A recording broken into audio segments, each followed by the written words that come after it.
Mirë se erdhe në botën ku askush nuk është i pafajshëm.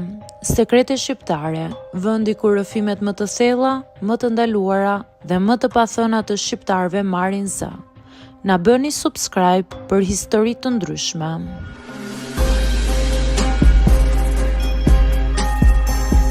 Jam 55 vjeç dhe prej disa vitesh punoj si re parkingu në blok në Tiranë. Kush e njeh atë zonë e di shumë mirë që është zemra e jetës së natës, plot makina, njerëz me nxitim, turist, biznese, zhurmë pafund. Nga jashtë duket një punë e thjeshtë, të sistemosh makinat, të tregosh vendet bosh, të marrësh pagesat. Por kush punon aty e di që është shumë më tepër se kaq. Unë jam çdo ditë aty, nga mëngjesi herët deri natën vonë. Në verë digjesh nga dielli, në dimër ngrin së ftohti. Por ajo që të lodh më shumë nuk është puna fizike, është loja që bëhet rreth saj. Kur fillova këtë punë, isha ndryshe. Mbaj mend veten i rregullt, korrekt, i përpikt, jepja kupon për çdo pagesë, regjistroja çdo makinë. Mundohesha të bëja gjithçka sipas rregullit. Mendoja se kështu duhet të funksiononte, por shumë shpejt e kuptova që isha i vetmi që mendoja kështu. Kolegët e mi jetonin ndryshe. Nuk ankoheshin për rrogën, nuk stresoheshin, gjithmonë kishin para në xhep. Një ditë ndërsa po pinim kafe, njëri prej tyre më tha: "Mos u lodh kohë duke bërë të ndershmin, këtu nuk pasurohesh me rrogë." E mora si shaka në fillim, por pastaj fillova të vëre. Dhe ajo që pash më ndryshoi mënyrën se si e shija unë punën. Në këtë punë gjithçka është çështje momenti dhe zgjuarësie. Ka klientë që nuk pyesin fare për kupon. Ka të tjerë që nuk e dinë çmimin. Ka turistë që nuk e kanë idenë si funksionon. Dhe mbi të gjitha, ka shumë nxitim.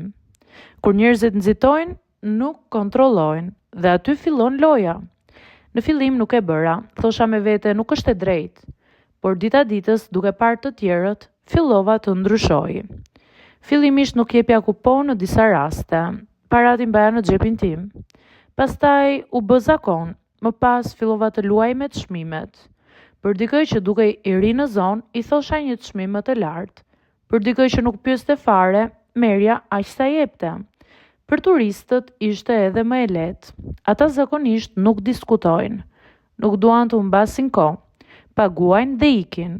Ka edhe raste kur makinat qëndrojnë shumë pak dhe unë nuk i regjistroj fare.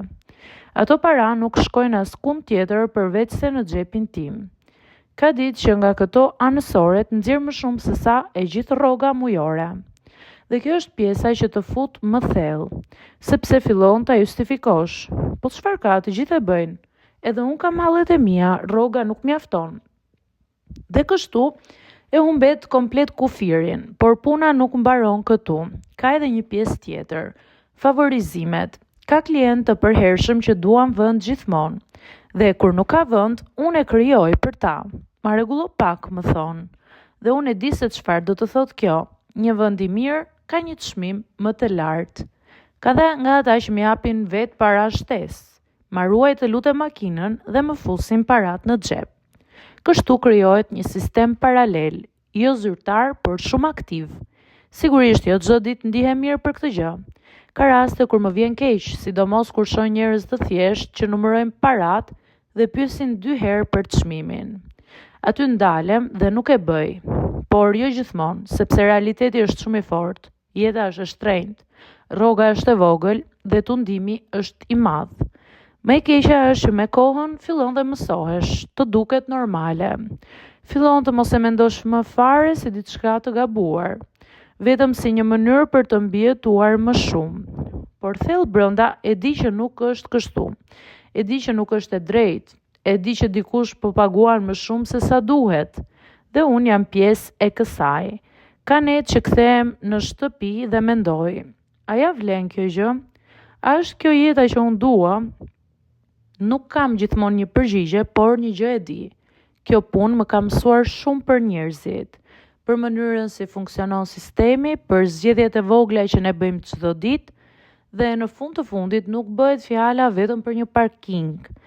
është një vend ku çdo makinë që hyn sjell edhe një mundësi me vete, dhe çdo herë që marr para në dorë kam një zgjedhje të vogël: të bëj diçka siç duhet apo siç bëhet zakonisht, dhe kjo zgjedhje përsëritet çdo ditë.